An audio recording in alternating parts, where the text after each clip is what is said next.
विद्यार्थ्याला दिलेला आहे। या सर्व नोंदी ठेवणारा तक्ता सर्व विद्यार्थ्यांना आम्ही शिक्षकांना दिला।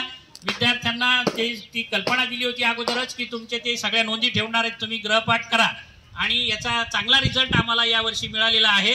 त्या प्रमाणात मध्ये अजूनही आम्हाला त्यामध्ये विद्यार्थ्यांना पालकांना जागृत करून त्यांचे गृहपाठ पालकांनी घरी पाहावे केले का नाही आणि आमच्या शिक्षकांची स्वाक्षरी त्यावर पाहावी हे वगैरे मी पुढच्या जून जुलैमध्ये ज्यावेळेस पालक सभा होईल त्यावेळेस मी सांगितलं जाईल। परंतु निश्चित आम्ही गुणवत्ता आहे त्याच्यापेक्षा जास्त वाढवणे आणि जेवढ्या काही शासनाच्या योजना आहेत त्या सर्व योजनेचा लाभ देण्यासाठी आम्ही कटिबद्ध आहोत। आमची प्रशाला त्यासाठी सतत प्रयत्नशील राहणार आहे एवढा मी मात्र या पालकांना आणि या विद्यार्थिनींना मी शब्द देतो। आणि त्याचबरोबर यावर्षी नवीन शालेय समिती संस्थेच्या मदतीने आम्ही 10 कॉम्प्युटर इन्स्टिट्यूट तयार केलेले आहेत आणि यांची एक बॅच पूर्ण आमच्या यांनी सगळ्यांनी शिकवलेली आहे। कॉम्प्युटरचं पुढच्या वर्षीचं शिक्षण हे अत्यंत जास्त काटेकोरपणे या प्रशालेमध्ये घेतलं जाणार आहे। एक लॅब सुरू केलेली आहे। दुसरी विशेष गोष्ट सांगतोय की मी साहित्य प्रयोगशाळेचं साहित्य आता कोणत्याही शाळेमध्ये प्रयोग होत नाही, जनरली शहरातल्या शाळेत सुद्धा कमी होतात प्रयोग, परंतु या खेडेगावातल्या या शाळेमध्ये मी शालेय समिती आणि संस्थेच्या मदतीने सर्व शैक्षणिक साहित्य उपलब्ध करण्याचं काम सुरू आहे आणि लागलीच ते होईल आणि पुढच्या जून पासून तुम्हाला महिन्याला एक तरी प्रॅक्टिकल आमचे शिक्षक घेताना तुम्हाला दिसतील। त्याच्यापेक्षा जास्त होतील, पण मी त्यात कमीत कमी तुम्हाला शब्द देतोय की महिन्याला एक प्रॅक्टिकल सायन्सचं तुमचं झालेलं दिसेल। कॉम्प्युटर सुद्धा होईल, एवढ्या सगळ्या सुविधा आपण हळूहळू करतोय। यावर्षी पूर्णपणे सीसीटीव्ही कॅमेरे पूर्ण शाळेमध्ये लावलेले आहेत। इथं सुद्धा आता सुद्धा हे सीसीटीव्ही कॅमेरेमध्ये तो रेकॉर्ड होत आहे।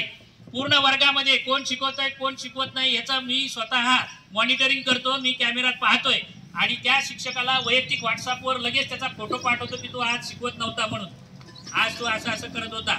आणि मग अशा रीतीनं शिक्षकावर सुद्धा एक प्रकारचा एका जागेवर बसून नियंत्रण करण्याची प्रक्रिया या शाळेमध्ये सुरू झालेली आहे। आणि दुसरी अजून एक गोष्ट आहे की शालेय समिती आणि संस्थेच्या मदतीने आपण पूर्ण शाळेमध्ये जेवढे 10-11 वर्ग होते 10वीच्या परीक्षेला त्या सर्व परीक्षेला फॅन आणि ट्यूब एक ट्यूब आणि एक फॅन आणि जो हॉल आहे मोठा त्या हॉलमध्ये तर 6 ते 8 आपण फॅन बसवलेले।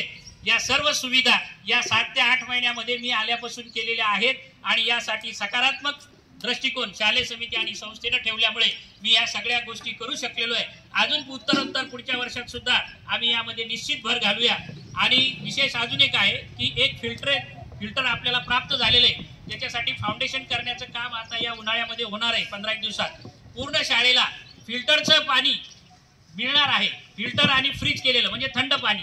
आता हिवाळ्यात त्याची गरज पडणार नाही, परंतु शुद्ध पाणी मिळावं हा त्याच्या मागचा उद्देश आहे। त्यासाठी आपल्याला ICICI फाउंडेशननं यांना आपल्याला ते फिल्टर दिलेलं आहे, त्याची कार्यवाही पुढच्या जून पासून सुरू होईल। बस जास्त उन्हाचा मी वेळ घेत नाही। समिती आणि सर्व पालक आलेत आणि विद्यार्थी सुद्धा आल्या, या सर्वांचं मी कौतुक करतो, अभिनंदन करतो आणि आपलं हे जे काय आहे याबाबत अध्यक्ष काय बोलत आहेत यांना मी विनंती करतो की त्यांनी थोडंसं बोलावं।